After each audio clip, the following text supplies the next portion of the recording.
On April 14th of 2025, an amazing feat has been accomplished.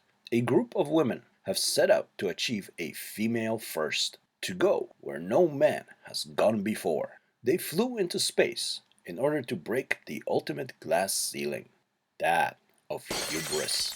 That's right, as egoistical and self-centered as men have been throughout the ages, it is officially women that have beaten men to demonstrate true vanity on the highest altitude, in zero G. Set out in Dr. Evil's cockpit, they hit just the tip of outer space, proving to little girls everywhere that doing great things for the sake of humanity is worthless unless you are an entitled, filthy rich, self-centered Emmanuel cunt. Who cares about the many female astronauts that really did accomplish important stuff in space? Especially Valentina Tereshkova, the actual first woman in space, who spent 3 days in orbit in 1963 without, mind you, the company of a man. I didn't expect Russia to be this progressive.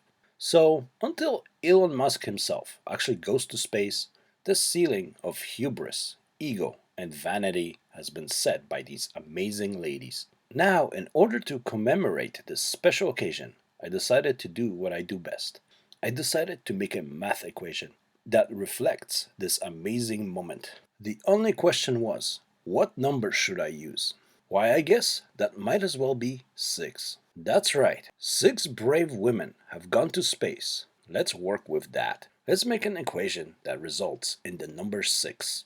And I might as well make it in the shape of the rocket they went in. You guessed it, the Dr. Evil spaceship. So, unlike most of my math creations, this one shall be pictographic, which is kind of a new style I'm working on. Indeed, to celebrate women in space, I will make an equation in the shape of a giant dong. So I came up with this thing, a brilliant math monstrosity, which results in the number 6. I hope you guys have a blast with this one. Now, I won't go super deep into the details explaining how this one works. I will let you guys nerd out over that one on your own. But I will do a small breakdown. So the most important part of this thing is the tip over here. In order to give it that nice bracket, I gave it this small exponent, which of course is equal to 1. And you can think of it as an antenna or something. Although, to be fair, I did take some artistic license with those brackets.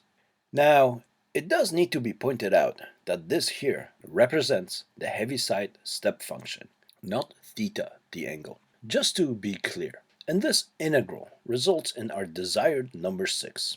This is where our astronauts put the ass in the astronaut. Everything else is kind of just fluff and puff. Those two cancel each other out, making this a 1. And this here is the only real instance that the limit is used. I didn't really need to make this into a limit equation, but I did it anyway, just to kind of offset that rigid symmetry. The shaft is made from these product notations, which are also just fluffed up 1s, disguised as something scary looking. 1 times 1, an infinite amount of times, is just going to be 1, regardless. Now, for those balancing orbital spheres, I decided to use the determinants of 2 different matrices. Now, I didn't feel like actually calculating the determinants, so I just multiplied them both by the Dirac delta function to make them into zeros. Then, by making them into factorials, they too became just fancy overinflated 1s. I did, however, fill them up with a bunch of weird equation stuff. So if you really want to torture yourselves, you can try and find whatever these determinants actually are. And here we are, breaking glass ceilings. I should make a plaque out of it.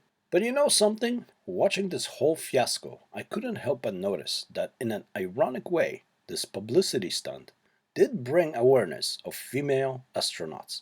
I, for one, didn't know that the first woman in space was Russian. I guess I did learn something new after all. Anyway, hope you guys enjoyed this video. I certainly did. As always, don't forget to like and subscribe.